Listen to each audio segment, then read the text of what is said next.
DJ Dano Atlanta Entertainment. Dano. Okay. So, this one's easy. I had my logo and brand overhauled 4 years ago after my divorce, and I wanted a logo that defined exactly what I do in a positive yet easy to understand format. Thus, the old school microphone and the disco ball to explain that I'm an accomplished master of ceremonies and interactive DJ. I think that the disco ball is the universal symbol for fun and making a strong comeback. Okay, without offending, Dan, I want to go and understand. Feel free to reach out to me and message me privately on this. Have you done market research? Have you asked brides who are actually potential real brides in their 20s and 30s what they think about this logo?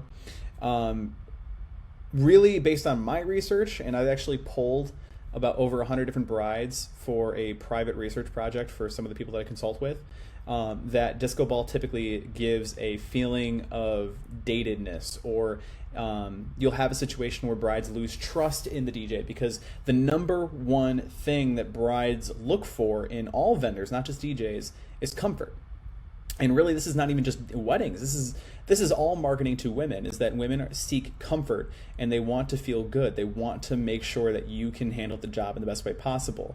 And by introducing self-doubt based on a disco ball, because they think that the disco ball is a sign of age, it's a sign of being old, it's a sign of being corny, you're going to run into issues where now you're subconsciously introducing these doubts into the bride's mind, where they don't know if you're a right fit for them.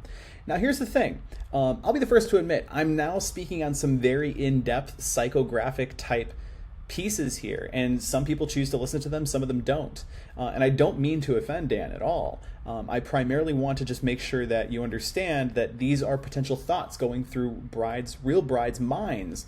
And the fact that you have this old school microphone stacked on top of the disco ball is really not helping you in any way, because again, you're stacking a dated piece on top of another dated piece, and you're trying to now go and sell to brides who don't want anything dated. They want something modern, they want something fun, they want something that they can trust in. And so I'm not sure if that's the right direction to go. I think that what you did here is decently done. I can't complain. Now, to be totally honest, I do feel as though you have two different pieces of clip art that were basically stacked on top of each other and not much else done here, because then the text over here is just left justified and put right next to the logo. There's no integration between the two. You could even go and make the O in Dano a disco ball. You can go and make the J into a microphone on DJ. There's different ways to go and interact or have elements of your logo interact with the text part of your logo, and there really wasn't any effort done there to make them look cohesive. And I'm concerned that I can literally cut a line in the middle of this logo here, and both sides are not reliant on the other. I can go and put these in two different places, and there's no sort of connection between the two. And that's not necessarily a bad thing, because I do have some logos that we've designed that they kind of do stand alone. But the problem, and the reason why I'm saying that this is an issue, is because the microphone and the disco ball don't look unique enough for me to go and say, if I just saw this part or this half of the logo on a t-shirt, I can't identify that as DJ Dano Atlanta. And so I would want some more of your personal flair in this logo and have some more kind of cohesiveness across the entire brand to give it some more character. Hopefully that makes sense. If you have any further questions or want some more thoughts on this, feel free to reach out to me, Dan. I'd love to help you out with it. Kim Collins Entertainment. Okay. Okay, I like this. Now I'm going to start getting very picky and very anal retentive with this logo, and there's a couple of reasons why. I do really like this. When a graphic designer uses Adobe Illustrator, which is typically how people should make logos, and I'll explain why in a second. Adobe Illustrator has a feature called Trace and Fill and Trace. Basically, you can go and take any image, throw it into Illustrator, run it through this fill and trace thing, and it kind of traces that object and makes it into a vector. Now let me explain.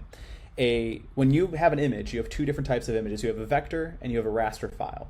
A raster file is a set of pixels. So if you had 300 pixels by 300 pixels, you have 300 squares by 300 squares full of color in those different grids to make up an image. When you have a vector is a series of lines and certain angles to create a shape. And you can go and take a vector and make it as small as the head of an eraser on a pencil, or you can make it as big as a billboard and it'll look exactly the same. A raster file, as you stretch it or compress it, you're going to lose quality. So every single time you get a logo made, ensure that you're working with a designer that's going to give you a vector file that will either be a .ai or a .eps file.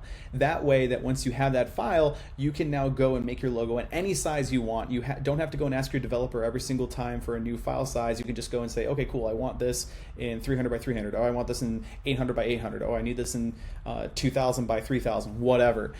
You can just go and resize it because you have the vector, which is the source file for every raster file.